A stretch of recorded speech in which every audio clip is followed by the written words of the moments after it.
and formulating of management guidelines, management of restoration sites. Then they take a community-based approach as to fit in the standard. Within the frameworks, they fit in the community approaches that work according to the standard. And they have built business cases around the effective recognition that I talked about for the benefit of the communities. And then whatever interventions they take, the interventions have measurable outcomes. And as Harry said, all this data collection and analysis is supported by the data analyst providers, which we call the DAPs, that manage the analysis and all that. So yes, the communities collect the data, but it's not managed by them, nor is it managed by EcoTrust. It's managed by the DAPs. And the community-based approach is aimed at ensuring that the project is community-owned, community designed, and community implemented. Community owned in that the land belongs to the communities. There are different tenure systems in this project, but the land belongs to the community. So they own the benefit, they own the project and the benefit. And EcoTrust is just a project developer and a technical advisor to the communities. And then they are community designed, and the design takes a participatory approach where the gender action learning system methodology tools are applied. Those are the GAUS tools. I'm sure many of you have heard about those, which ensure inclusivity of all community genders and ensure that the benefits are real and shared equally among the communities. And then community implemented in that the interventions that I talked about in the last slide are done by the communities.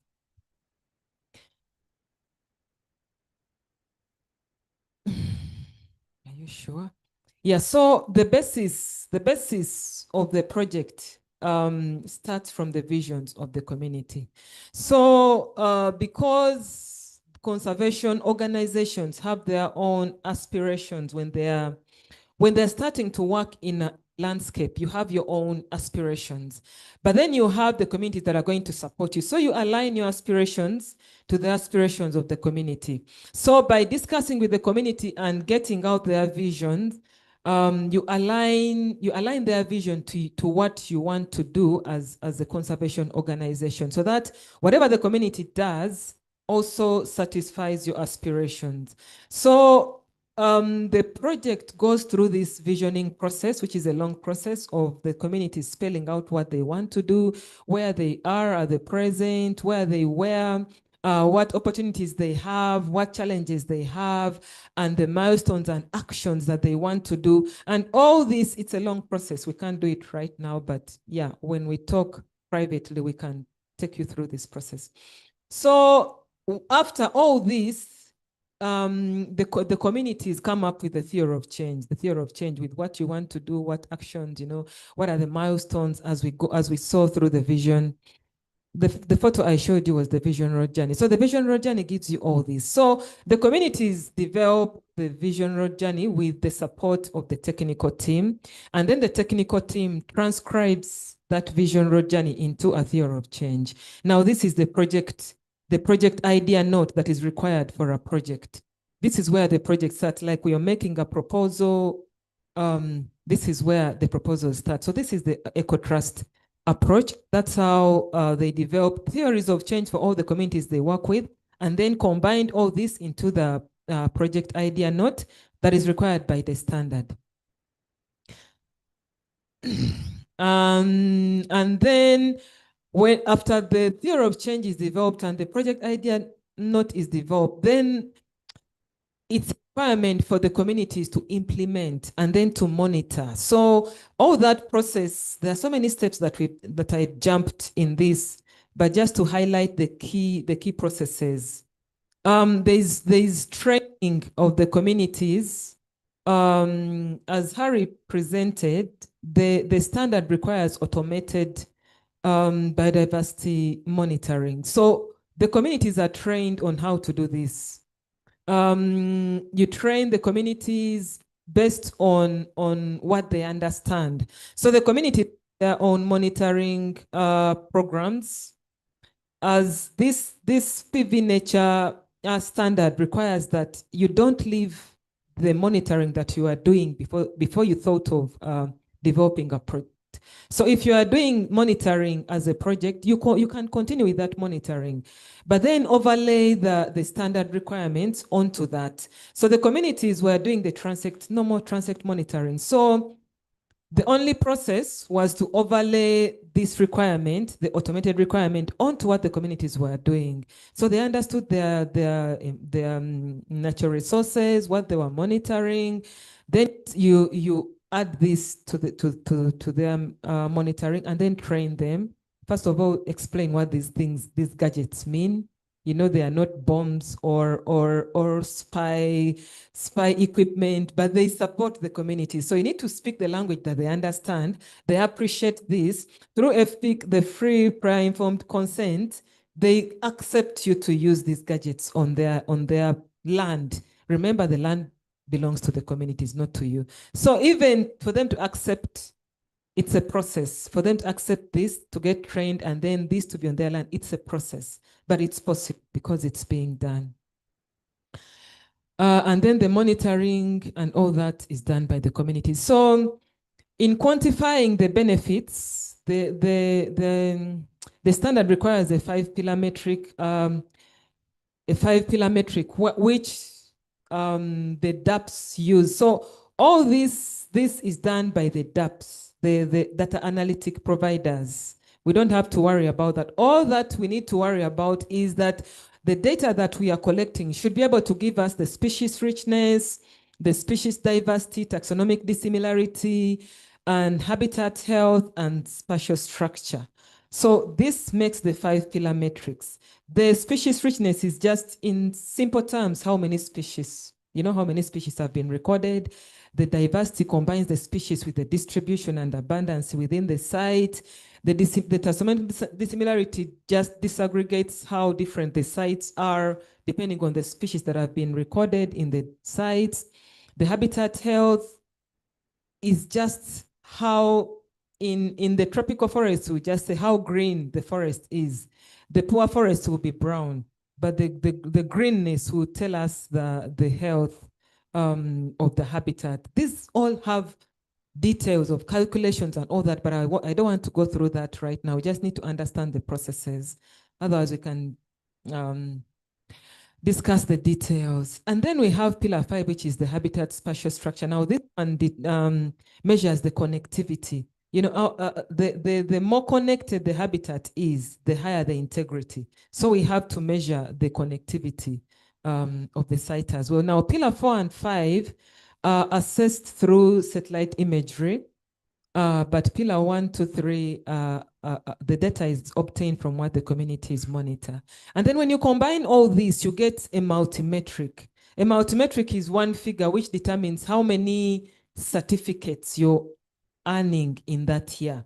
So every year you monitor, and then you earn certificates. So that multimetric that they get tells how many certificates you're going to get. So all this is automated, and then what comes out is how many certificates you get. But you have control over the automation because you're working with your data analytic provider, and you're going through the process together.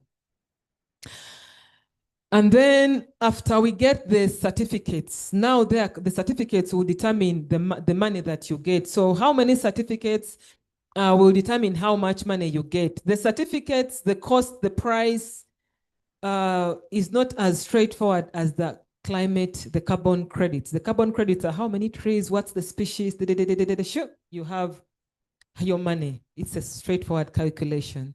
When we come to the biocredits, it's a different story because yes, you get your credits, but the price depends on the story you're telling behind those certificates. That's why the monitoring by the communities should continue. Now you get your credit, your certificates, but you need a story to put a price. For example, if my site has chimpanzees and I can't tell a good story about this to someone who doesn't know what a chimpanzee is, they won't appreciate. It's like me coming with something like this, and then I tell you, can you give me 20,000 out of this? I mean, without me explaining what it is, it's difficult for you to put a price. So the biocredits need a story to accompany the credits for you to get a good price. So that's why we need a proper story, the communities monitor, and then you put that story, how important the site is and whatever is in the site, you have to add it on for it to be able to get the price. So when we get the money out of the certificates, it's still not going to be, the EcoTrust has two programs, as I told you. The climate one, they give cash to the landowner. It's a cash reward. Now, the biocredit is not a cash reward. It's a community reward. And the rewards that they get are determined by the community through this benefit sharing model. Now, this is the EcoTrust benefit sharing model. Your project will have a different model depending on the requirements of the community.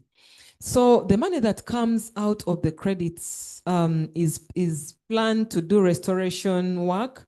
Restoration, as I told you in the beginning, they do assisted natural regeneration. So the efforts of paying who is working, who is ensuring the exotics are removed, all that support. Then the supportive actions where there is a land tenure security, capacity building, the governance strengthening. You know, those who have worked with communities, you know how difficult it is to work with communities. So governance is very important. It has to be strong. It has to be aligned, streamlined to the desires of the community. Then management planning and business planning. Now, business planning is an addition to the community. It's a benefit to the community. So we do business planning, and then the businesses benefit the communities. And then the control actions, where we have the biodiversity monitoring, the patrolling, fire management. And then the rewards and compensations. Now, this is where the project funds come in. So some of the funds, so the funds that come are divided into this based on the desires of the community, whatever percentages go to which one. And then they also have money for their project. So all this comes down to the multiple community business cases that are the bottom line of the benefit sharing model. So the Plan Vivo standard has a benefit sharing model of a 60-40, 60%, 40%, where 60% of the rewards go to the community, and then the 40% are used by the project developer in the project management, project development processes. So the 60% is what we're talking about right here, which does this for the communities. So that's it from me for the PV Nature. For details, you can scan those QR codes. There's a PV climate code, there's the general Plan Vivo code, and then the PV Nature code for details. But we are also around for questions.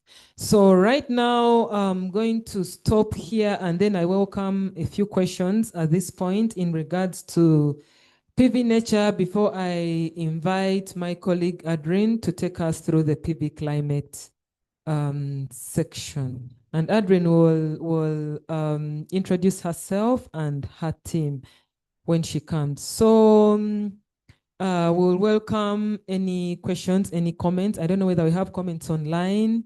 Oh, thank you very much, Diana. Let's give her a very big round of clap for taking us through, and another one for Harry, who presented before her. Thank you very much. So somebody should be monitoring those ones who are attending virtually, so that we also get questions from them. Okay, the first question is from you. The second will be from you. The third, you. And then we'll go online. Yours. You. Yes. Thank you very much, Diana, for the powerful presentation. And with your colleague, the first presenter, I begin with you. You actually shared, Tumsime Kenneth Msigwe is my name. I'm waste management consultant working in Rwanda and Uganda, but currently a plastics expert with Ministry of Gender, representing manufacturing sector in the country. I am glad that you presented something that I best love, community-based approaches. I actually was so excited. Thank you very much for that presentation. I will really need to get your presentation on our emails. I will be very, very, very happy to receive it. Many times we are promised that to receive those presentations, which we don't, but it was very informative and practical. And as an organization, we will invite you next month if you're available to make a presentation, but in the area of waste management, because we really need to see how to impact the people. Then I'm just appreciating. Then a question to your colleague, among the biodiversity impacts, do you have any available data concerning the effect of plastics on biodiversity? Because I actually see birds are being affected by plastic litter and the plastic bags holding them, suffocating them in the water bodies, in the trees and the like. Could you be having the data that we could use, especially when I deal with the policymakers, to push on some of these other issues on plastic pollution in our environment? I do believe that there is quite a lot that we would need to know, and those statistics are important, especially in awareness. I always get talk shows, but when you tell the people, they want to see the intensity of the problem. Thank you.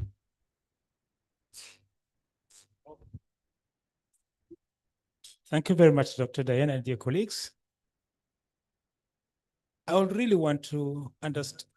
Oh, sorry. I'm Stephen Asuma. I've been around and very interested in biodiversity credit and similar new innovations. Dr. Diana, I would really want to understand how in your project you have provided for additionality, especially considering that the PV, the Plan Vivo project, is one of the activities which happen in the areas where you operate, natural regeneration being one of them, and interventions by other people. How do you prove additionality in your projects? Thank you for now. I have 7 other questions. Yes, I think let me stand up. You know, as you age, you need eyes at every given opportunity. My name is Dr. Ambrose Mugisha, former NatureUganda person, former UN person, but now a private sector person, and a farmer. I am here to represent my company, Johnny Mero Enterprises, that deals with nature-friendly commercial farming. And the reason why I came is because I read about Plan Vivo, and I understood from even your introductions, Jimmy, that Diana is particularly interested in biodiversity in farmlands.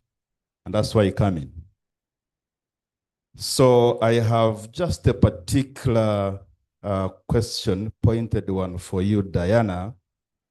Then apart from communities around protected areas like Bugoma, wherever examples you have given, how do you partner with individual farmers far away from any protected area? And particularly, I'm now looking for an entry point for our collaboration and partnership as a private farmer in coffee farming. I'm saying this because, as we know, I think we have considerable amount of biodiversity that is outside the former protected area networks. And much of this tends to be in farmlands. And unless we partner with individual farmers, wherever they are, our efforts might not pay off particularly well. So that's my pointed question and suggestion. I thank you. Great, thank you. I think you will answer these, then we will go online, if there is any, and then, hello? Okay, I have not counted, but now, you know, ladies, you know, when it's a lady. Yeah, thank you. My name is Felix Sime, and I'm a member of NatureUganda. Mine is about policy alignment, because our climate change policy is, I'm sure, younger than this project, 2021. And then last year we got the climate change regulations, which are the carbon regulations, which are supposed to be regulating this kind of business, and which are also younger than the project. So, and then we have the climate change department recently rebranded as the Department of Climate Change and Carbon Trade. So I just want to understand how this project, which is like older than the regulations in Uganda, and how are you aligning? Thank you.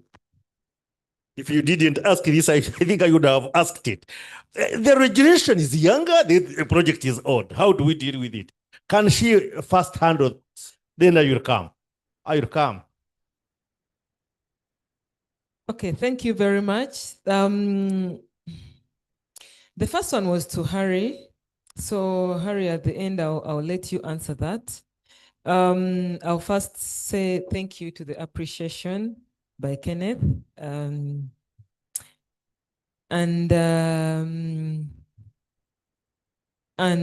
yes, as you said, we'll talk outside this on the waste management. But about the litter data, I think Harry, that went to Harry, he'll answer, he'll respond to that. Then I'll go to Stephen. Additionality, we have two, as I said, we have the climate, PB climate and PB nature in the same landscape, but not on the same sites.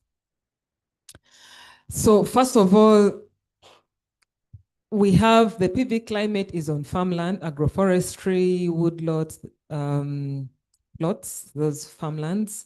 Then the PV nature is on forested landscape. The communal land associations, which own those forest patches, the CLA groups that are in the landscape. So those ones have forest patches. They couldn't qualify for the carbon, so they were left out. So now they're under the PV nature. So there is that land that even though we try to put them into carbon, the scale can't balance. The input in conservation of these sites outweighs the benefit in the carbon in the carbon project, in the carbon program. So we needed another approach that could reward the conservation efforts on this land. So they didn't go into the carbon.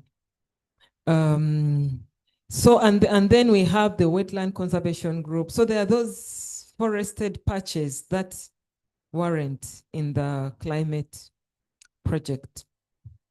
But also within the, I didn't go into that detail of within this EcoTrust PV Nature project, there is stacking. Now, those are details that they're for another discussion. Now, the stacking means that in this PV Nature, in the biocredits, we stack on carbon credits in some sites.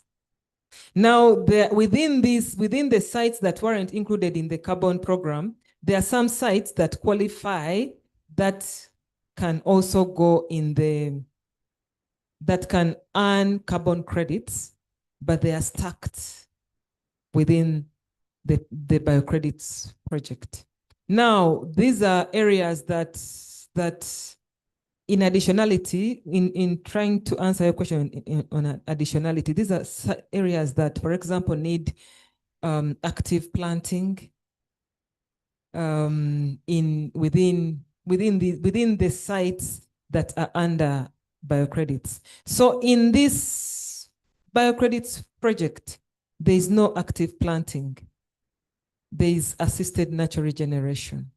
But for areas where there is need for active planting, for example, now those ones will move to climate, because now that's a different cost, that's a different, yeah, it's a discussion for another day. But yes, so that's the answer for that. Yes, for Ambrose, EcoTrust has what we call a land trust program, where we engage with private landowners to support conservation. It depends. It depends on the land. There are some private landowners that we've entered agreements on, for example, supporting conservation and then getting them benefits. So there is that program that supports private landowners, but it's a different discussion. Yeah, but it's there. And then Feli, the guidelines found us on the way, but we are aligning. For example, for the carbon program, we have to satisfy all the requirements at this point, depending on what we can do. For example, the Asias are being done, all that registration is being done, but with the context of even the regulations took into account the existing projects. So we are following the guidelines for the existing projects. So yes, we are aligning with that. For the biocredits, the guidelines don't talk so much, the climate ones don't come so much in this, but we have the PACE guidelines that also regulate the biocredits project. Yes. Thank you. You take it as we look at what there is. Why don't you ask later? We have Harry online to answer the first question. Harry, can you get that? Yeah, sure. So the first question was in relation to plastic and the impact of plastic on different types of ecosystems. I think one of the questions was about if we had any data that we could share. Not currently, unfortunately, because we don't have any projects that focus on the remediation of plastic pollution. However, I think that is going to be a theory of change that we're going to see more and more of going forward. So yeah, I'd be very excited to receive a project proposal that included the remediation of plastic pollution as one of its interventions, because as you said, it's a very vital form of restoration that's going to be more and more important moving forward, given the amount of plastic that's being pumped out into the natural environment. But yeah, sorry, unfortunately, we do not have data on plastic pollution that we can currently share, but it's a shared concern, let's say.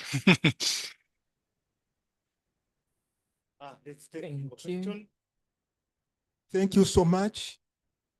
My name is Robert Bahindi, one of the project officers at Impanga Nature Center in Mpigi district. We came here having heard that Plan Vivo is coming to present on some of the methods how we can strengthen biodiversity conservation. Just to have a brief preamble, Mpigi district used to have 19 forests. Some Mpigi and Butambala used to have 19 forests. And all these forests, I think we are remaining with only 4. The rest have gone to eucalyptus and other things. And the remaining 4, Mpanga Central Forest Reserve suffered a terrible, terrible storm that brought down in the middle of the forest. The storm crushed all the trees. Now, what happened was there was an activities going around to restore the forest through tree planting. One of the organizations around Impanga Nature Center, Impanga Central Forest Reserve, is Impanga Nature Center. So for us, we designed a 4-year program moving from tree planting alone to landscape restoration, and connectivity. We created a 4-year program with 4 socio-ecological components, some working groups, and the 4 are forest user groups, the communities who are using the forest. We created also on-farm multi-species program, forest user groups, eco schools, and ethical tourism. So those 4 socio-ecological working groups is a landscape initiative that connects Mpanga Central Forest Reserve, including Mabamba, Makanaga, and all the other forests in form of this on-farm multi-species program. We identify farmers, and then it's a connectivity to different forests, but using farms. I will not mention about other socio-ecological working groups, but my question here is on the on-farm multi-species habitats that we are creating. Is this falling under PV nature or climate? Thank you. Great. Any further question should be as precise. I think let's have him and then we'll get to you later because we have questions already on the Tatewak.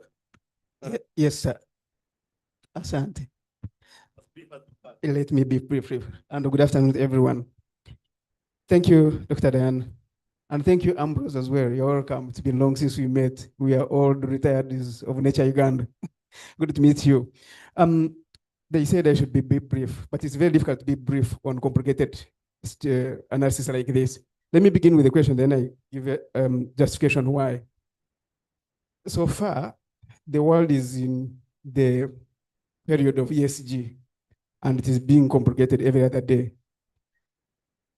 In the current implementation and supplement of the question that the ferry submitted, the project is older than the enabling environment. What are the current grievances that you have noted, and what are the tools you have put in place to respond to these grievances, in case there are? And if there are not, what would be the recommendation that you think from the experience that should be developed to support these grievances which you have predicted? The question is that even when you are developing these projects and you are doing the impact assessments, what you call the ESHAs, sometimes they do not do adequate projection. Reason, and let me be honest with you, when you are preparing these projects, you do not provide adequate budgets to do a comprehensive impact assessment. With ESG, you are required to do comprehensive impact assessment. So now that these have come and they are older than the law, what would be the recommended tools in that line, if in case there are such grievances that have come? Am I brief? You are very brief, to the point. Thank you. So you'll answer those as the project. 3 questions from the online. Dai? Okay, so for these 2 projects, I'll start with the last one. Raymond, for bringing this up. The environmental, the safeguards, the standard requires already. There was a requirement in the standard to cater for the environmental safeguards, the community social safeguards. So there's a process that already was going on. So when the guidelines of Uganda find us on the way, we're already on the way. So we are already on the way. So it's just fill the paperwork and, get the requirements done, the permissions granted, but we've not yet identified serious grievances because we are just in the process. So maybe at the end of the registration, maybe things will come out, grievances will come out. But for now, we haven't, we are still, I can tell we are still compiling whatever will come out, but fulfilling the requirements of the new regulations. Robert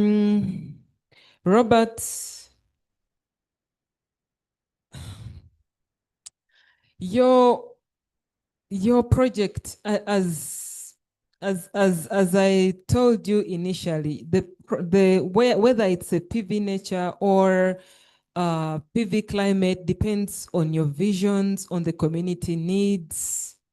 For example, your project is in like forest reserves mainly, or communally owned land, which benefits many communities. So as I told you, the climate projects, the way EcoTrust has its climate project is that it awards direct cash rewards to individual landowners. So it's just a guide that maybe this might not work for your setting, and then you'll need to go to nature. But it really depends on me as Diana here. It's difficult to advise. It depends on the landowners. What do they want? What are their visions? What are their ambitions? What interventions are they planning to do? So whatever your vision, your interventions will determine where the project goes. So you need to first assess that within the project owners meaning the landowners, and then you can gauge where the project can go. But it can go in any direction depending on what your visions are. I would want to say that we have a friend called Thomas Lemberg, normally talks about bilateral discussions. So Robert, bilateral discussions with Dan, we'll sort it out. Fortunately, the questions that came from online are already answered.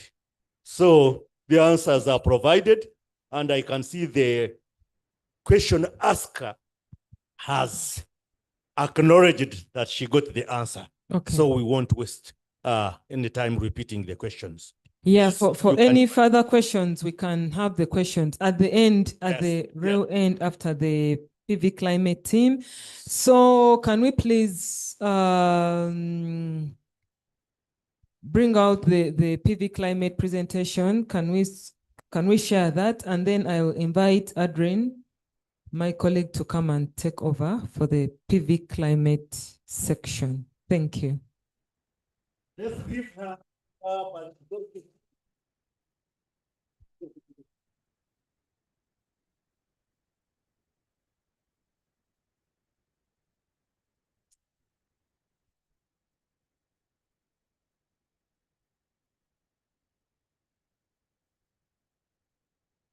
Thank you very much, Diana. As we wait for the presentation, I'll be introducing myself and the team that is going to present to you about PV climate. I'm called Adrian Chirabo Kamhanda. I'm a regional climate officer. Regional, I mean East Africa. I live and work here in Uganda. We are a team of many project officers working on both nature and PV climate standards. Later, you'll hear from my colleague, Donald Maringa, who is in Mombasa, Kenya. We have Lillian Mwihaki, who is online, helping us to get the questions that are being asked online. She's also from Kenya.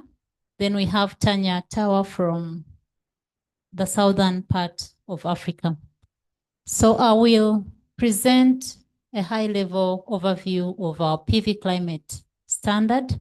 Diana has told us about, Diana and Harry have presented to us about PV nature.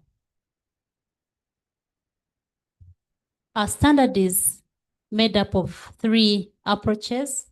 It's a suite of these requirements.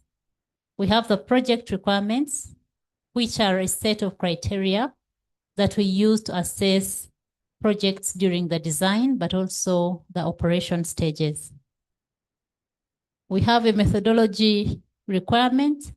These requirements offer quality expectations for methodologies that seek approval under our standard.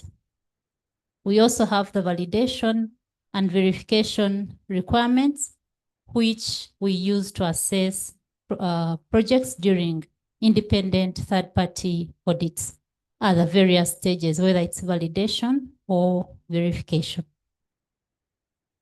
And these three are our approaches. Briefly about PV climate, it's the Plan Vivo's carbon standard. The standard is now, that we're now operating under, is a version 5 of the standard. It succeeded version 4, and it was released in 2022. We commonly refer to it as PV climate. Our standards undergo periodic updates. Like I said, from version 4 now to version 5. And the aim is really to incorporate Plan Vivo's experience and progressive knowledge that we get from project development, marketability, but also the changing landscape in the voluntary carbon market. And our standards respond to emerging best practices in the VCM, but also this helps us to scale our model at Plan Vivo. From V4 to V5 of the standard, the key changes have been on the revised unit types. We now have 3 unit types that we are calling PVCs, or Plan Vivo certificates, for the PV climate standard. These have been revised to provide more transparency on the delivery of the carbon benefits. In addition, we've adopted standardized methodologies, and we now have improved safeguard procedures. So briefly, that is about version 5 of the standard that we are currently using for certification of new projects.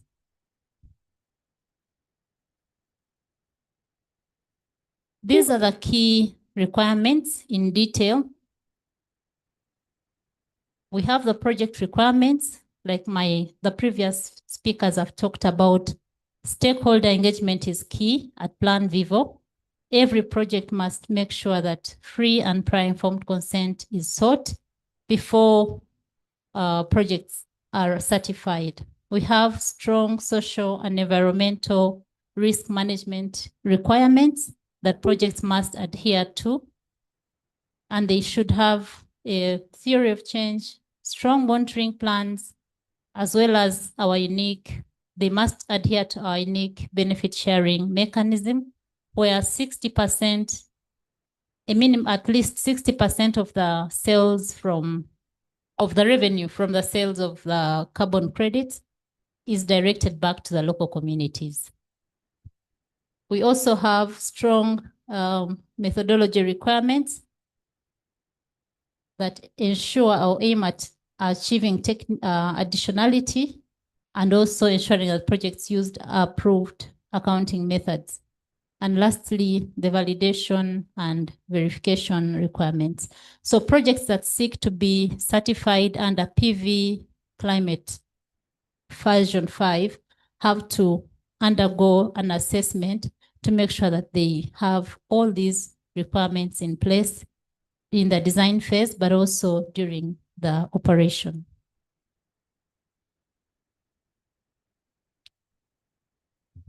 Okay.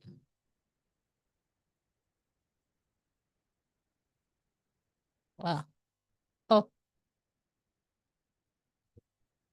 It has gone back. It's giving me a break. Okay, yeah. So why certify with PV standard, PV climate standard? We are a reputable certification system. We have been certifying projects for more than 25 years. And we are an internationally recognized standard for those that are seeking quality and credibility. Also important is the local people. Like Diana and Harry have emphasized, all our projects must have local people at the heart. We believe that we make sure that local knowledge shapes the project design through the various local stakeholder engagements and participation. And we also aim at ensuring that local people actually implement the various interventions. We also have strong safeguards that ensure that the sharing of revenue is participatory and transparent, and that the distribution is as per the 60%, 40% split that I talked about earlier.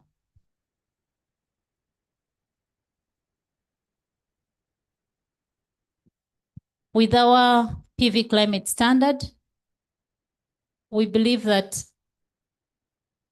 certification is done properly through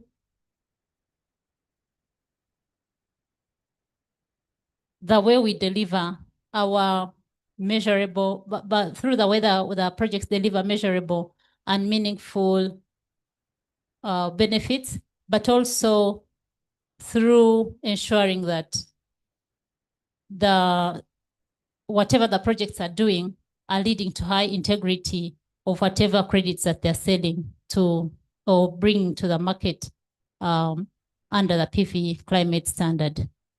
And lastly, as a standard, we are not just a certification body, but we also work with projects, supporting them through giving them tools and all the support they need through their certification journey to make sure that they deliver benefits that are long-term in nature and not just short-term gains.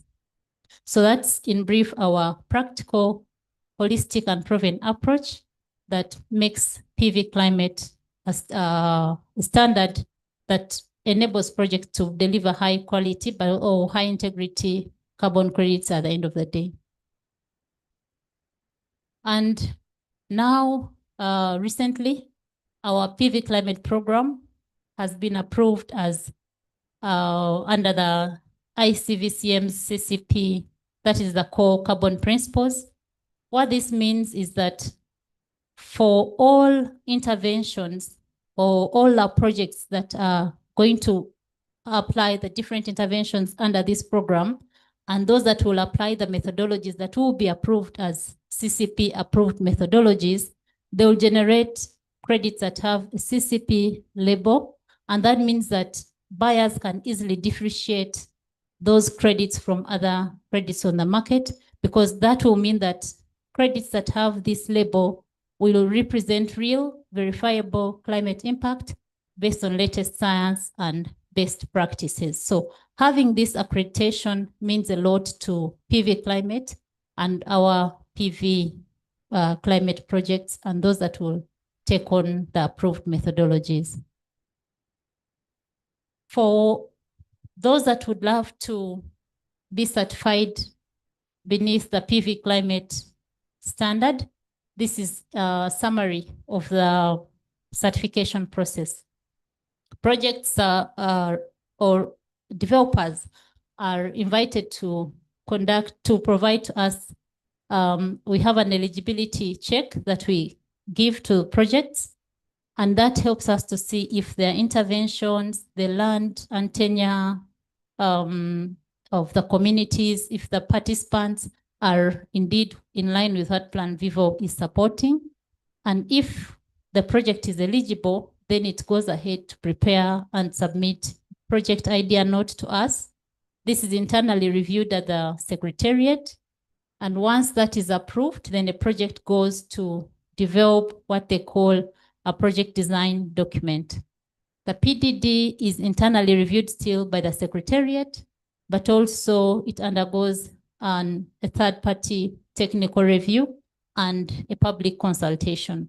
Once the PDD is approved, then the project is given a go-ahead to conduct a validation. So during validation, we have two types of validation. If a project is of a macro scale, it goes under the external VVB. If the project is of a micro scale, then it goes to be validated by an independent expert. And once the validation is done and the report is approved by Plan Vivo, then that project is fully certified as a PV climate project. After you're certified, you're then able to scale up your interventions and also issue credits. The other important thing in our certification process is that every 5 years after certification, after validation, projects undergo a verification. But also it's a 5-year cycle, even for those that have already passed the validation. Every 5 years, they undergo verification. All this is aimed at ensuring that the benefits, the credits that are being generated are of high integrity and of high quality, but also this aims at helping us safeguard the local communities who are the beneficiaries or the main participants in our projects. From project eligibility check to PDD and validation, we estimate it to take around 12 to 15 months. But of course, this can depends on various contexts and the nature of the project developer that you're working with.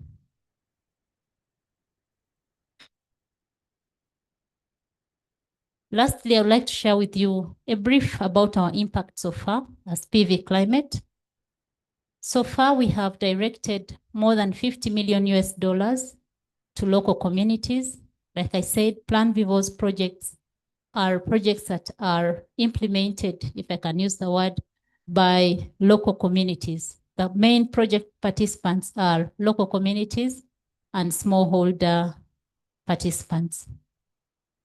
Together with all the projects, we have planned emission reductions of close to 15 million tons of CO2 over the 25 plus years, planted more than 40 million trees globally, and held or supported the over 464,000 hectares to be managed by all these interventions in a sustainable way. So in brief, this is our impact over the 25 years, and we're still going and hope to have even more. Thank you very much. I'll stop here and invite my colleagues who are joining us online to make a detailed presentation now on a few examples of projects under PV Climate, the types of interventions and etc., for us to see if the intervention that you're planning to put in or on paper is eligible or can be taken on under PV Climate. Thank you very much. And then once they are done, we can have questions and a general discussion. Thank you. Well, thank you very much. We'll give you a clap, but it won't be as thunderous as it will be at the end. But a quick one, are those figures for East Africa or for Uganda?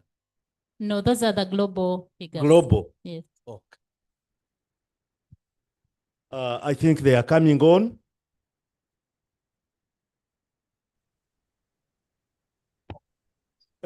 I think so. Let's use the few minutes to answer a question.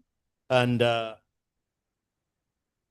yeah, just a quick one to follow up Jimenez. Out of the $50 million US, is it possible to quantify how much has been for Uganda since we are in Uganda? Thank you. I don't have it off head, but we can provide that later. Quick one. 40 million trees, $50 million. Is that about $1 per tree? Sorry, thank you. Also with you, $1 per tree. But there is labor also inclusive. Okay, can you? Thanks. Yeah, so I'll invite Tanya to take us the next presentation. Okay, then it will be answered. Very good afternoon to everyone, and good evening to those who are in a different time zone. I don't know if you can hear me clearly. Just shout Zimbabwe if you can hear me. I'm saying shout Zimbabwe because I am from Zimbabwe. I am as Adrien mentioned, I am the climate officer for Southern African region, and I am based here in Zimbabwe. So I'm very happy to be giving a spotlight on some of our projects and the successes we've had, and the ongoing success we're having within our PV Climate projects. I think if we can go to the next slide, without further ado, I would like to start. It's the one before. This one is not very clear because it's supposed to shed a light to show where we are on the map. and the markers are not very showing here. So I can take over and give and share my screen if that's possible. Yes, you can share your screen, Tanya. Okay. And you can see my screen? Not yet. Okay.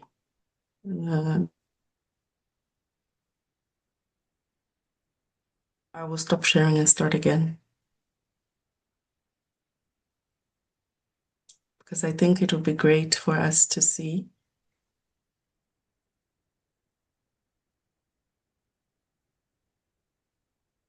And can you see the screen now? Not yet. It's just saying you started screen sharing. Okay, yeah, I think yes. We can Okay. see your screen now. You can see the screen now, so thank you. So this is much a clearer picture of the map and where Plan Vivo is located within the global scale. I think you can tell that we're quite spread along the global south, and we have projects ranging in Latin America to East, Southern, West Africa, all up to the Pacific and the Asias. So I think, as Harry mentioned before, our projects and our standards are quite adaptable to different climates, different regions and ecoregions, different habitats, and as well as different communities. And we can also see that we're operating in different political scales as well as different governance structures. And I think it's very good to see how much of our projects are spread around and the impact that they're making within different places. And a key thing within our projects, I think this has been mentioned, and I'm just buttressing so much of the points that were already spoken about by Harry, by Adrien, and Diana, that our project's key feature is that they're locally led. And we have to emphasize that, I think Jim also mentioned this as a question in the beginning of local communities.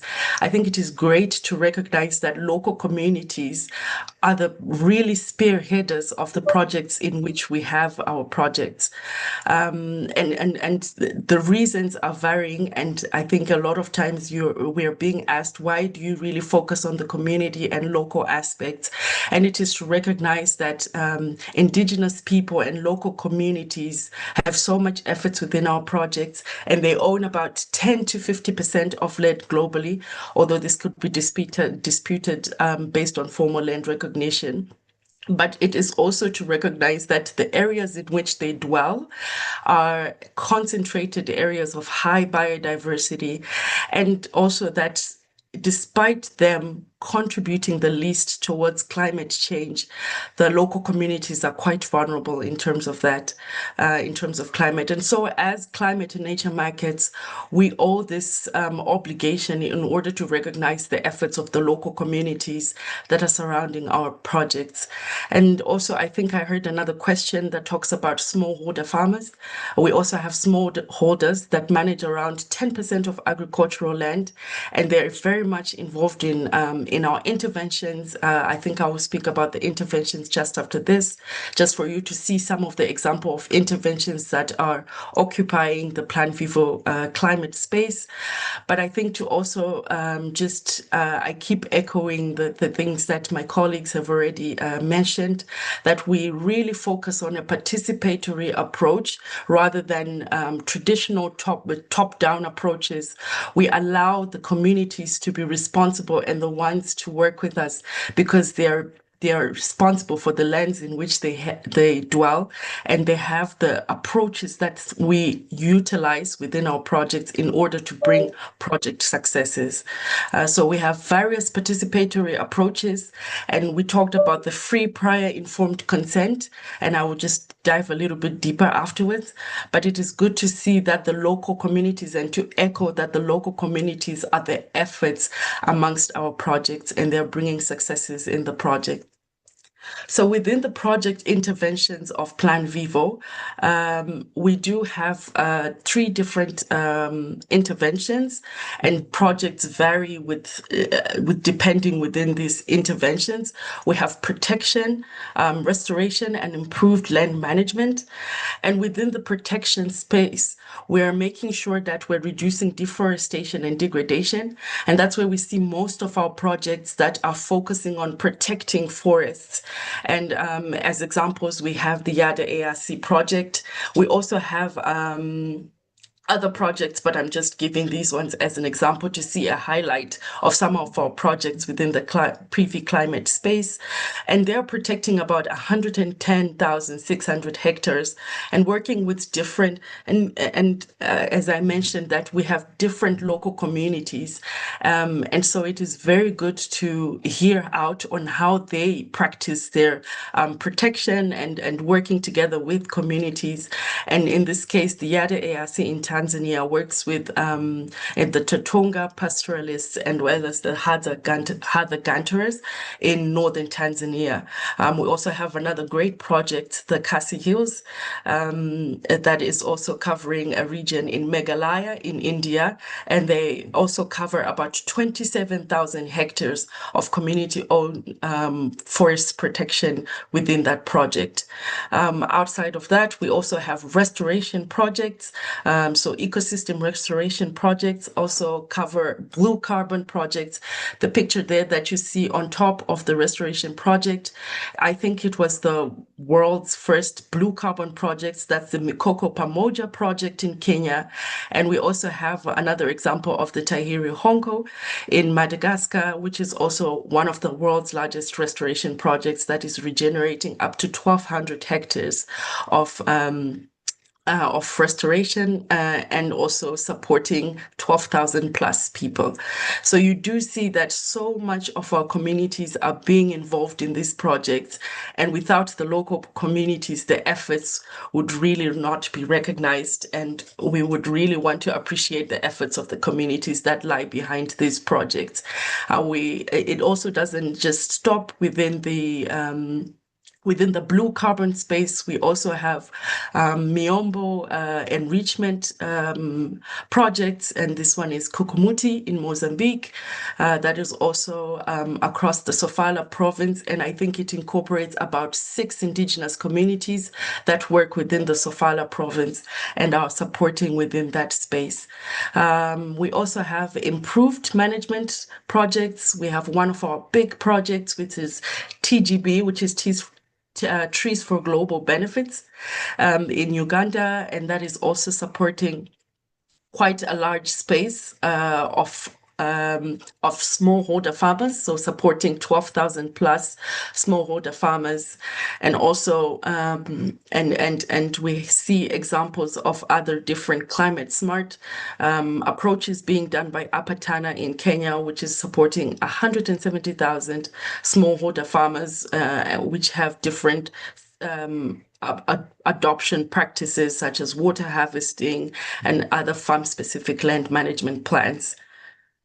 Just to go to the next one, I think it is important to realize how much it is, why we focus so much on the participatory approaches within our project. And just to mention that the participation of communities is not only consulted at the beginning, but throughout the project life cycle of a project, and to ensure that communities are in charge at every stage of the project, from start through to its project life cycle.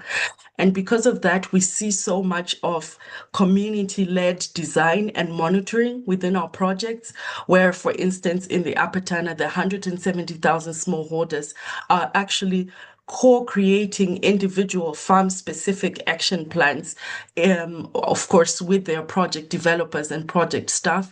But you see that they are responsible for creating the approaches that suit their specific communities and ecosystem needs, and as well as having them monitoring our projects really makes a difference, and that we have, for instance, in Kukumuti, they have made natural resource management committees within their communities. And also, just to highlight something that I really love about it, is that women are also at the forefront of this project, leading on the ground monitoring of fire, of mulching, and also having to be responsible of other planting indicators. And I think another thing that we also have to recognize is that we also, within these communities, they are marginalized, or there are communities that need to be recognized and to have a hold, to have a voice, where in other situations they would ordinarily not have a voice. And so it is good for me to point out that we also emphasize on the inclusion of marginalized groups within our projects.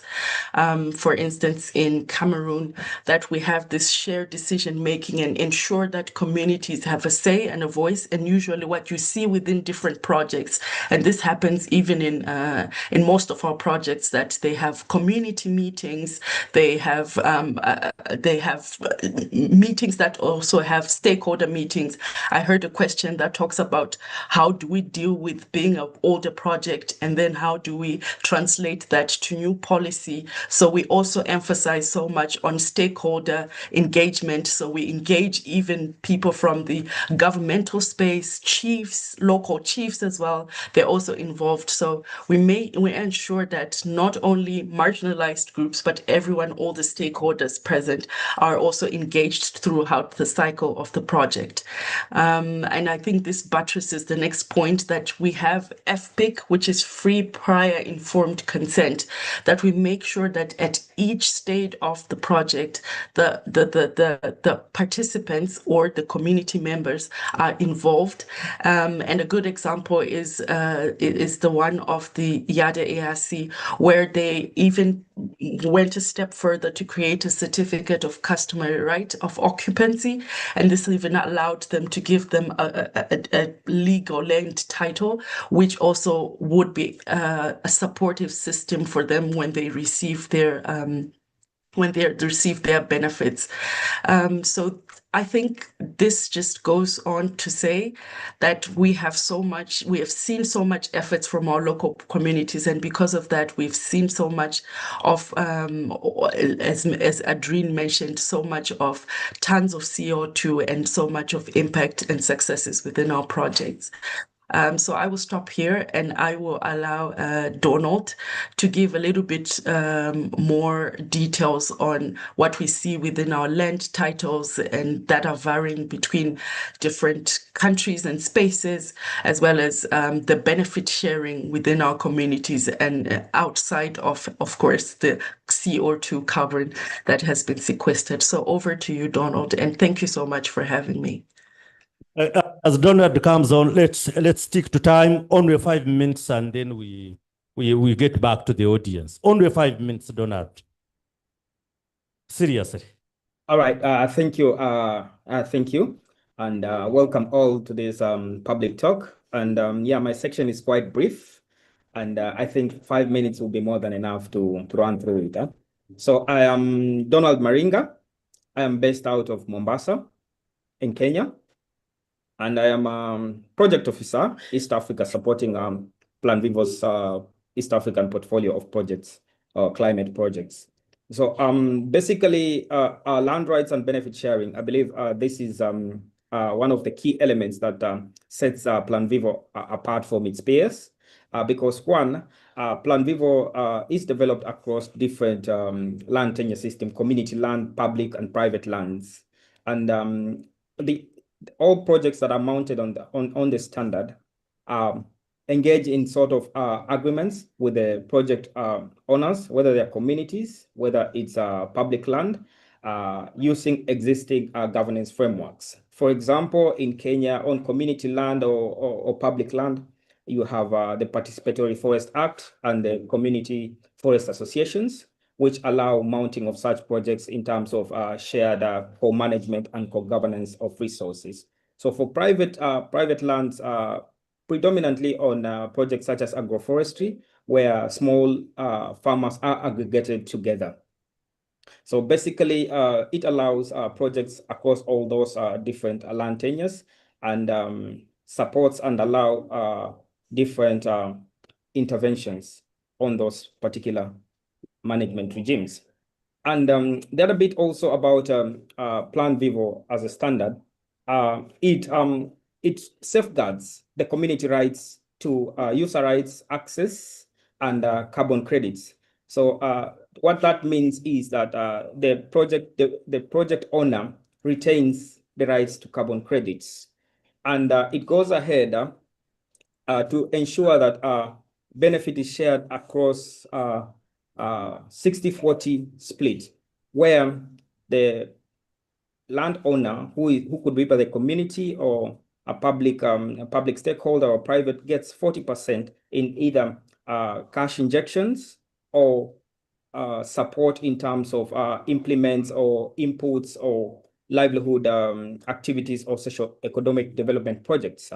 And these revenues are usually shared or distributed in a very transparent, fair, and democratic manner. For example, in the communities I've observed, they have annual meetings or community barazas where they come and sit down and discuss the prevailing societal priorities, of which resources from the sale of carbon credits will be distributed. So basically, this is, I think, the jewel of the project, in the sense that it ensures that the revenues that are generated from carbon credit sales go directly to benefit communities where they actually need the resource while incentivizing conservation. So I think I'll hand it over to Adrien to summarize to end the PV climate segment. Thank you very much, Donald. And just to conclude and say that Plan Vivo is more than just a certification standard. That's all I can add to what has been said about PV climate and PV nature from the start. Thank you very much. If you have any questions, kindly get in touch with us on those various email addresses, info@planvivo.org. PV climate specific questions can be sent to projects@planvivo.org, and those to PV nature can be sent to biodiversity@planvivo.org. Or you could also, okay, it can't move anymore. I was going to flash the other QR codes. The QR codes to show details on our standards, but also Plan Vivo in general. Thank you very much. That's all we had to present. Over to you, Jimmy. Oh, please, let's give her a thunderous clap, please. Another one to this lady from Zimbabwe was Zimbabwe. And another one to Donald, who is based in Mombasa. And of course, to Diana, who took us through the introduction. Okay, thank you very much. Before, you want to take your seat? Yes, because we will get questions. But before the questions, let me first do some recognitions of the following. With us, we have NatureUganda former board members or EC members. One of them is Madam Mary Nyamusana. If you can stand up for recognition. Thank you very much for still thinking about NatureUganda, and you come for our public talks. We have Dr. Tusimi Ferry from Minister of Water and Environment, and her expertise is in climate change and so forth. We also have Mr. Derek Senyonga, who is in the Department of Climate Change and Carbon Trade. Stand up for recognition. Oh, yes, oh, yes. Thank you for sparing time to come. And Sister Dr. I don't know what is before the other, Sister Dr. Jeta, who is used to be the coordinator of the membership branch at Mbarara University of Science and Technology. Sister or doctor, which comes first before the other? Sister. So you worked a lot to get the sisterhood. Then we have a corporate member of NatureUganda, Mr. Michael Giaruhanga. Mr. Oh, yes, great to have you. A corporate member is a huge one. And he is also from Venture Uganda, which is a tour operation institution. And we are also honored to have Professor Stephen Magume with us. Incidentally, we used to sit on the same chair when we were in high school in our small days. And now he's a bit retired, but he always spares time to come and join us. And the others, as I will be told, I will be recognizing you. Let's session for questions, and then we move on. I will start with you because the other time you had yours. I will give you the last minute, and he will have the very last minute. You will be the second, you'll be the third. Okay? That side, if you have one here, you did. Thank you so much. My name is Tony Ofunki. I really want to commend PV Bet for, first of all, selecting Bugoma Forest, because we had a battle, we had a struggle, and we clap for ourselves for saving Bugoma Forest. I represent also Association for the Conservation of Bugoma Forest. We went in 2021. 2 of us were arrested. Luckily, they survived COVID. I ran away because I also feared COVID in the prison. Otherwise, I would be dead. But the struggle has been real. And one thing I would need to know is, obviously, it's early days. I don't know how long PV Climate has been working with the Bugoma community, whether there is an impact, because when I went there last year, it was a very sorry state. Chimps were seated on lumbered trees. There were some chimps that had been killed a few months ago. Thankfully, the perpetrators were persecuted. But now I need to get informed of is there an immediate impact? Number 2, the carbon calculation, I believe it's, in my understanding, the community approach, if I'm correct, was because of the shortcomings of the offsets. What I know have been known sometimes to not to be trickled down to the real beneficiaries. I would need to be, should I say, validated on the PV approach, especially as a tourism actor with Mr. Biaruhanga Corporate. I'm trying to really, let me sell some more permits.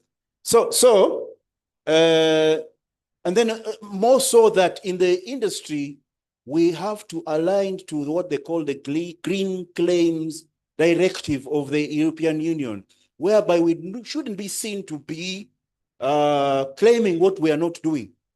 Greenwashing, that we are doing this and all that. I commend PV, climate, PV nature, but we need to also be aligned in the tourism sector. So, and lastly, our urban communities. Last week, there was a sweeping going on. Now, how do we connect with our sweepers here who are polluting every day, throwing kavera? If all we know, they just used it as a garbage collection day and piling. So where does PV Climate come in there to urban communities and people who throw kaveras in front of my roof and I want to kill a person? Thank you.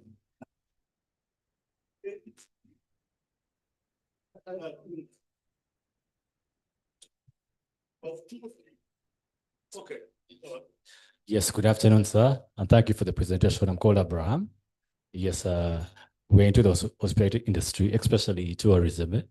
We have a lodge in West Nile, and if you get to realize of late, most lodges are into planting of trees. And our lodge is in West Nile, that is in a Germany district. It's a very hot place.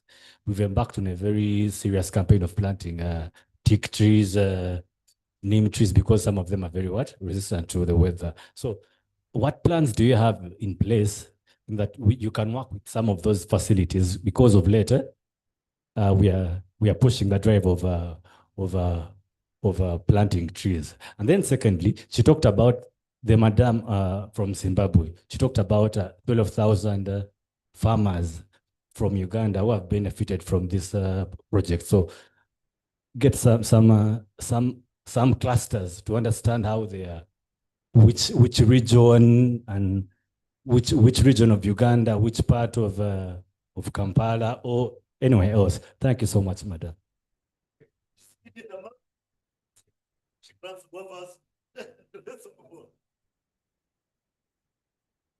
Yeah, thank you so much. Mine is about the credits. We are aware that Uganda has made commitments to reduce emissions, and in our NDC, the National Determined Contribution. So my concern is, how are you ensuring we are not double counting? And then the concern is also the standard being used with a project is international. So again, how are we aligning with our national circumstances? So another one is a small one about the benefits. I'm glad that you're having the multiple land tenure ownership considered, because the region where you're coming from, like, titles are just becoming something. At first, people were owning land without title. That is Alberton, which is Bunyoro region, where I come from. So I am glad that you touched like how you're handling it. The details, I think, we would find out if we are interested on bilateral. However, there are a number of grievances, and I'm glad you gave us the statistics, because I quickly did what he did. I did the 50 million divided by 40 million trees. And I was like, how do you motivate these people to plant this tree and maintain it? And they are maintaining these trees for more than 10 years. So like, how do you put a value on this tree? Because these people are using their land. This land belongs to them. They are turning it into growing trees, and they need money. And the credit money seems to be quite little, because I have personally listened to some grievances. I'm coming from the same region. And their concern is now it's also becoming a food security threat. So I don't know how you're handling this. Are there other alternative livelihoods that you're kind of like pushing for, which are kind of like helping to balance these other interventions? Thank you.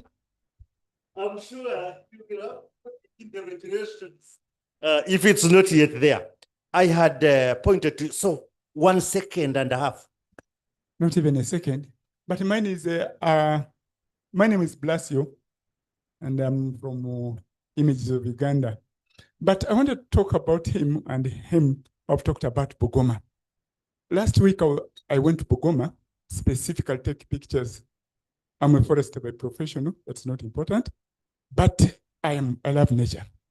Bugoma is talking of, don't worry, you are talking of trees, planting trees. In Bugoma, there is this man who owns a hotel, a lodge, but what is the lodge called? Jungle Lodge. This guy has a very good initiative. He has what he calls every 5 acres. Hey, Jesus, I didn't know that. But I really loved it. And I committed myself that why don't I buy 5 acres also for that initiative? What they're doing, they're buying every 5 acres, and then they can put their Blasio. He contributed into this. Why do I say about this? In Britain, those who have been to Britain and maybe America and so on, they have what we call trusts. They can do things because of trust. And then they pull up something, and for conservation, by the way. I love Britain for that. For conservation, they say, okay, this forest, this land, nobody will ever touch it. It is under trust. They develop that. So if Ugandans could also come up with such, where we say, this guy has doing a good idea. we are buying land for him to plant trees. They're planting trees which are indigenous. And I think that's a very good idea. So Bugoma is well catered for, and I think it was a good idea for that. And the Chuyu, of course, required to this. So it is not a question, but it's a contribution. Thank you. Well, thank you very much. No, first I respond to this, then we will have you have Stephen and have Stephen eventually. Thank you very much for the interesting questions. I'll invite my colleagues online to feel free to chip in. The first question was from Stephen. It was about, was it Stephen or maybe the neighbor? How much have we invested of the 50 million? What percentage or what proportion has come to Uganda? And I've seen Mrs. Pauline Kalunda online. So if she could just unmute and maybe briefly talk to us about the Trees for Global Benefit program. And she could also help us explain how we motivate these farmers to plant the trees on the small pieces of land, and then we'll add on that. You can hear me? You can unmute and... Yes, yes, Adrian, can you hear me? Yes, we can. Okay, thank you very much, and thank you very much for also holding this this awareness event to enable Ugandans also maybe access some of these markets that we've been accessing for more than 23 years as EcoTrust. So yes, Trees for Global Benefit is a carbon sequestration scheme. It's a cooperative carbon offsetting scheme whereby we have a business model. Our business model is where carbon income is just one of the cash flows that go to the farmers.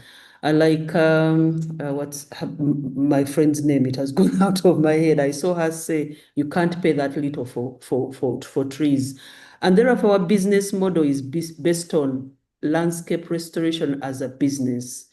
So we work with farmers that develop land use plans whereby the rest of the agriculture activities, where trees are going to be integrated in the rest of the agriculture activities, and the trees they select have a management objective. So farmers developing plans, some will grow trees on the boundary of their land, some will mix with crops, some will set aside a woodlot, depending on what their management objective is. And then we together draw a plan that will bring in multiple opportunities for income flows, of which carbon income is one. So people, our farmers grow trees for medicinal extracts, for fruit production, for timber production, for fuel wood, for all sorts of things. They also have apiary, many things, coffee.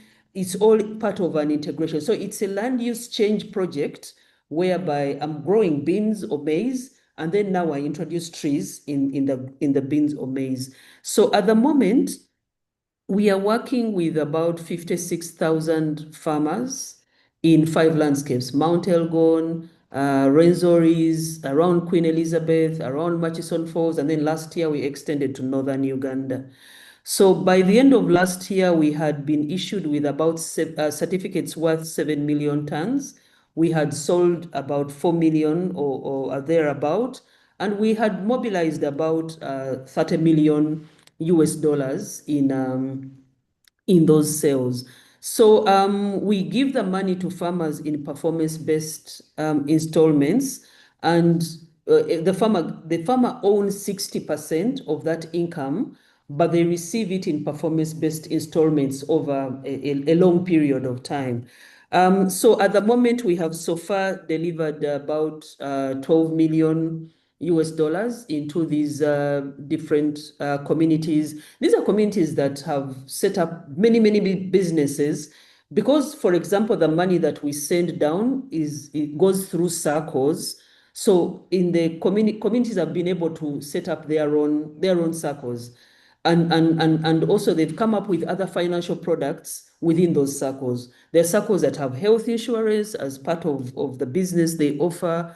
The circles also recognize the carbon sale agreements as collateral to access loans. So it's a whole business ecosystem around landscape restoration, whereby carbon income is just a small fraction of that whole ecosystem. I hope that answers the question. Thank you very much, Adrian. Thank you very much, Pauline. So she has also told us about the location of the different farmers in Uganda, which was one of the questions asked by one of the participants. It was a question to Tanya. Thank you, Pauline. Then there was a question on how can PV climate support the urban communities, I think, that live in the urban setup, if I got it right. So most of our participants, like I said, are local communities, and they must be the landowners. If you look at most of our urban setup, going by, for example, Kampala, very few of us have extensive pieces of land where we can integrate tree planting and the other livelihood activities that we have, building, residential areas and others. So we can still maintain our green spaces in the cities. In our homes, we may plant a tree or two, but it may not qualify to be under PV climate. But I would encourage that we also, as individuals, plant a tree or two if we can. Then there was a question on how are we avoiding double counting? And I'll answer this together with a question on how are we aligning with the regulatory or policy framework in the country. So we must, the projects that are applying to be certified under PV climate are required to demonstrate regulatory surplus. They must show that the project interventions that they are planning to take on, planning to put in place in the different locations are relevant to the laws, statutes of that country and the regulatory framework. And so we assess that as early as the PIN stage to see that what you're proposing is in line with what the country is proposing or what the country is safeguarding, depending on the regulatory framework of the country. And once that is clear and we find that the project site where you're going to take these interventions have no other project that is certified either with Plan Vivo or any other standard, then you can qualify to be certified with us. So we do check for that to avoid double counting or double issuances during the design phase of a project. Then there were, I think those were the main questions, unless anyone online has something to add, my colleagues online. I will just give you one minute. Then I will give Stephen only 2 and expected 2. Then the other Stephen will give us the wrap-up. Okay? Can you ask it in a minute? You don't have a microphone? I'll give you one.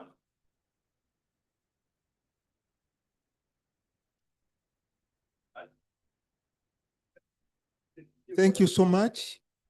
My question goes to, when we talk about restoration, when I was born in the 60s, when you talk of restoration, I will think about the biodiversity I grew up with.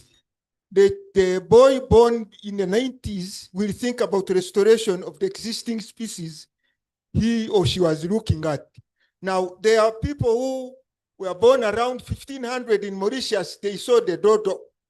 Now, when we talk about restoration now, to be able to qualify for everything we're talking about, are we talking about the resilience, restoration to the resilience of the existing species, or what is the best explanation of what stage of restoration do we need to apply so that we look great as restorationists. What would you want?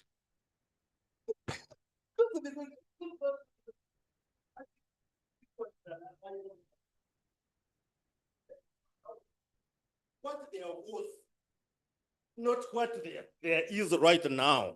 Because now it's something that has hacked into the system.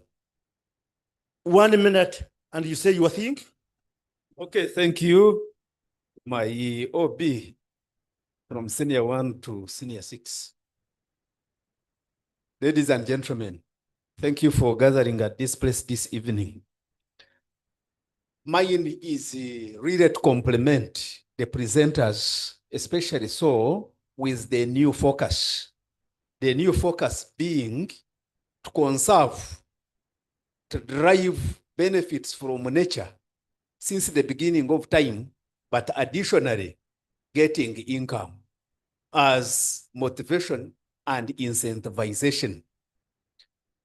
From the study of biodiversity, especially of living origin or organisms of living origin, and particularly so the plants, biodiversity is highly concentrated astride the equator. The further you go from equator, the less the biodiversity you will find. That's why the national heritage of Uganda, the forests, Mavira, Bugoma, Budongo, Imaramagambo, Kalinju, are all astride the equator. This country was so blessed to the extent that every inch of ground of Uganda qualified to be a gazetted area, either for forests or for national parks. But we are losing 40. I was happy with my age mate from Mumpichi, where forest cover has since reduced from 1904. That is 79% loss. And one doesn't need to be a rocket scientist to approve or to validate your statement.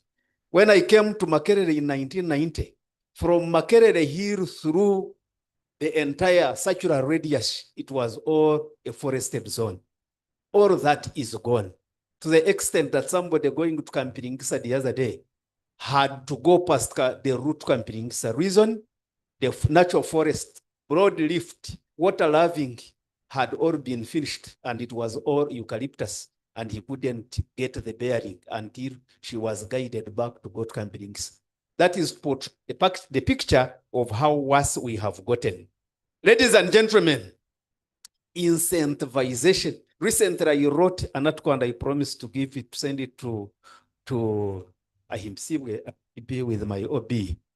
When the drive for clean Uganda came on board, I wrote it on my IF platform that we should combine two things, clean as well as regenerate. So intellectuals usually think alike. So when you hear me emphasize the word regenerate, this country needs to be regenerated.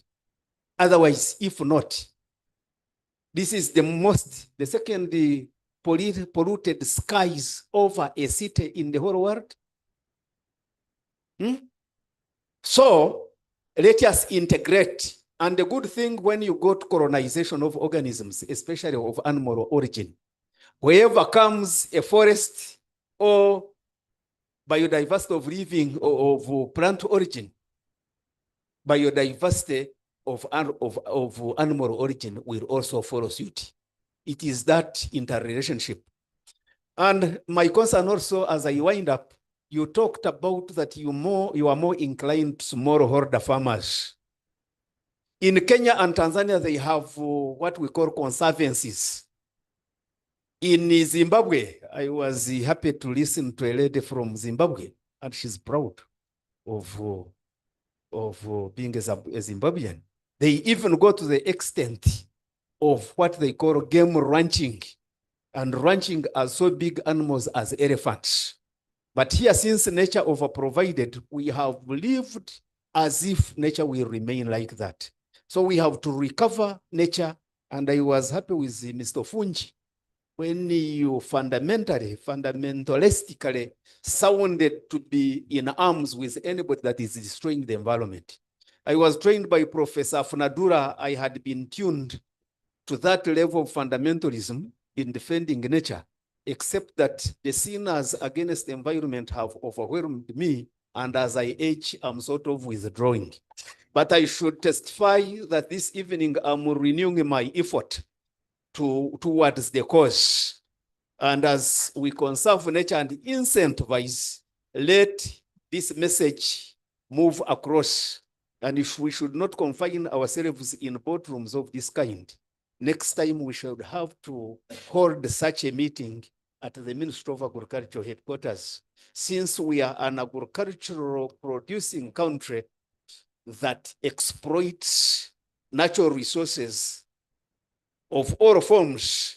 And last but not necessarily least, I will want you to concern yourselves with biodiversity, below ground biodiversity, because the habitat health has a link and direct relationship with the underground biodiversity and its contribution to whatever size of a plant, including emergent and even case selected and para-selected. Some of you who were with me in botany class, the pioneer succession of plants, of all of those have a bearing to what exists under the soil.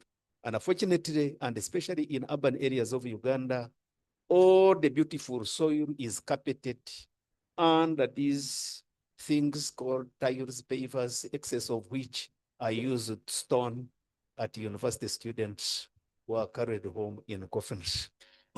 That's why when it rains, within 3 minutes, Kampala flood.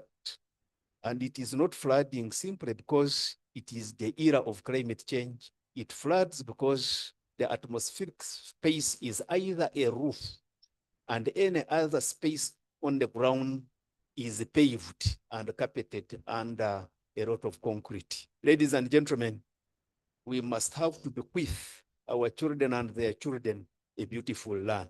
As Churchill in about 1907 was able, and rightly so, and it should be the last one, without flattering us, that indeed this is the power of Africa. You will only understand that this is the power of Africa only when you have moved outside of the frontiers of this land. Otherwise, the importance of buttocks is appreciated when there is a wound. Yes. So you will appreciate Uganda when we have lost it, and it will be unfortunate. I thank you very much. That when there is a wound, that's when you appreciate the importance of the buttocks. Let's not wait until we see a wound on our buttocks. I don't want to beat the drum and then I dance. These two ladies, the two ladies outside here and the gentleman, and two gentlemen, have really given us a talk about Plan Vivo and what they do. I want to call upon Stephen, please, in 2-3 minutes, give a vote of thanks and give us a message to take home. Thank you. Thank you very much, ladies and gentlemen. It's been a great opportunity for me to join many and all of you this evening to listen to this extremely important message from our colleagues from Plan Vivo. I want to start not by thanking them yet, but picking from what my namesake said about value. When you have value, it affects your attitudes, and your attitudes affect your actions, and your actions affect whatever happens in the society. I therefore thank very much the team from Plan Vivo for coming to tell us, if not raise our awareness, on what values are there in the environment to which we, as individuals, as households, and societies can actually start benefiting instead of destroying nature. I think this is the new message for all of us, that we should think about nature not as the government's responsibility, but something on which our own lives depend, and which, if we use properly, can actually transform into economic value ourselves. So team Plan Vivo, we really appreciate very much your presence this evening to give us the new thinking about how and when and where we can do conservation. Now, we've been looking for conservation financing. We thought conservation financing was getting money from a donor or from the government to spend on conservation. Through but not exactly true. Now, we have to start changing our attitude about conservation to mean, yes, getting money, but most importantly, to save money. And how do you save money? By transforming your tree not into charcoal, but actually increasing the acreage so that you have more rainfall, you have more mangoes, you have more other biodiversity for which Plan Vivo and other standard holders can actually pay you money.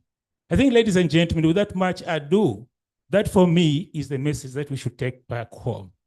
We should start thinking innovatively, we should start thinking differently, and we should start seeing value in everything that we have, instead of destroying what we depend on. I think that is now the new message, and that's the new paradigm. That important that communities with which, or communities who survive and live with these resources must be part of the solutions to degradation. But in the process, must be able to access equitable benefits so that they become good stewards other than destroyers. I think for me, that is the message that we have to take back to our colleagues, that nature is wealth, not only today, but sustainably. And therefore, we should seek knowledge from players and actors like Plan Vivo so that they can direct us, if not inform us, how best we can actually actualize and sustainably use our natural resources. So, ladies and gentlemen, at that note, I want to thank the team from Plan Vivo for this extremely important message, and do request that as this, this message is new, understandable, there'll be a lot of, I hope you know what I'm saying. There's going to be a lot of questions. There's going to be a lot of, you see, I think, naysayers, but that's what change means. Change means is to go with and bring on board everyone and respectively respond to their questions so that we turn them around into supporters of good causes like this one. Ladies and gentlemen, at that note, I want to say it was a pleasure being here, and we do hope that we'll meet again next week for the next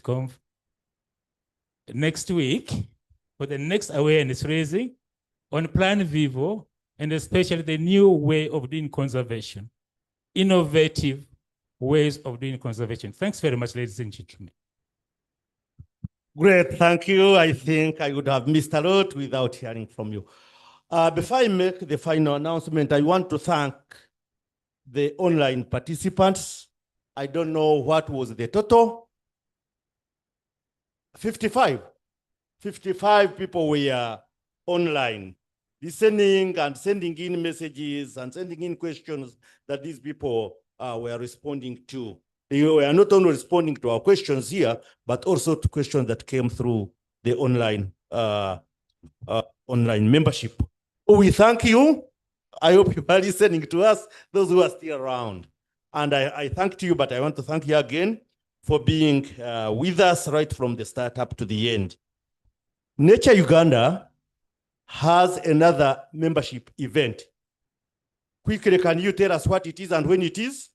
So that I don't want to say it, I mean to invite people to tea before you tell us what it is. There is a microphone here which you can use. Are you audible enough? Okay. It's on. It's on. Thank you, Jimmy. So our next activity is a nature walk. It's a members nature walk, and it will be on the 28th of August, this very month. And we are visiting Ziwa Rhino Ranch. It's in Nakasongola. So it's a 1 day's activity. We plan to leave very early. We do the activity and come back in the afternoon. The details in terms of costs and what we need to prepare is going to be shared shortly on our different platforms. Thank you. Thank you too. One thing that I also have as a take home, here we sort of to be condemning communities, as if they are the people that are causing the problems we are facing. Who are the communities and who is not a community member? We are the communities. In fact, what we are talking here, what we are discussing, what should be done here, let us be at the vanguard. Let us be at the front of doing this. That's when the communities, those we call communities, we also take on after us. If we are talking about planting these trees that can sequestrate carbon dioxide, please let us be at the forefront. Let us show them. Let us not go to talk to them. Talk to ourselves first, and then we talk to our relatives. That's when we will succeed. But if we look at them as them, and we look at ourselves as we, and there is that bridge in between us, that valley in between us, we are not going to make a point. In fact, in all my conservation work, whenever I meet these we call communities, I first belong to them, tell stories like you are talking about of how I have participated in conservation work. If it is planting trees, what is it that I have done so as to inspire them to do it? So let us be part of the community. That's when they will work with us. I have a talk very soon, and the talk is about innovative fundraising, fundraising avenues. And now I think I'm going to use Plan Vivo as one of the innovative ways of fundraising for conservation. That talk is going to be in Nairobi in September. And now I will use you, excuse me if I use you as one of the innovative solutions of getting money to drive forward conservation. Thank you very much for this talk. Thank you very much for what you are doing. I've witnessed it all, I know it. What these people are talking is not just abstract, it's what is being done outside, because I was part of them before I came back to NatureUganda. Next on the agenda is that Sandra, as our membership, I should call upon NatureUganda staff to stand up for recognition. Wherever you are, please, can you stand up? NatureUganda, no, staff, not members. NatureUganda, staff. Please, stand up for recognition. When they eat this, please. Okay. So these are the guys from NatureUganda. Thank you for doing the good work. And Sandra is our membership officer. So they have prepared you some evening tea, soothen your throats, and then wish you the best. See you at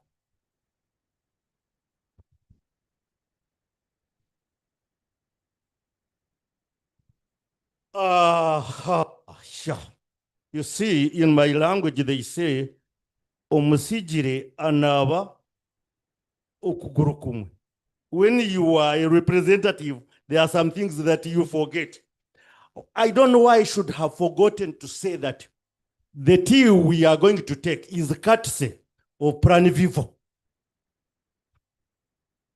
They are the people that gave us the funding for this public talk. So thank Sandra for reminding me, and please, we heartily thank you for that heart. Give us more money. We promise to use it very well. And especially where I am, you will know that your money is very safe. So the tea is courtesy of Plan Vivo. Enjoy. See you in the Ziwa.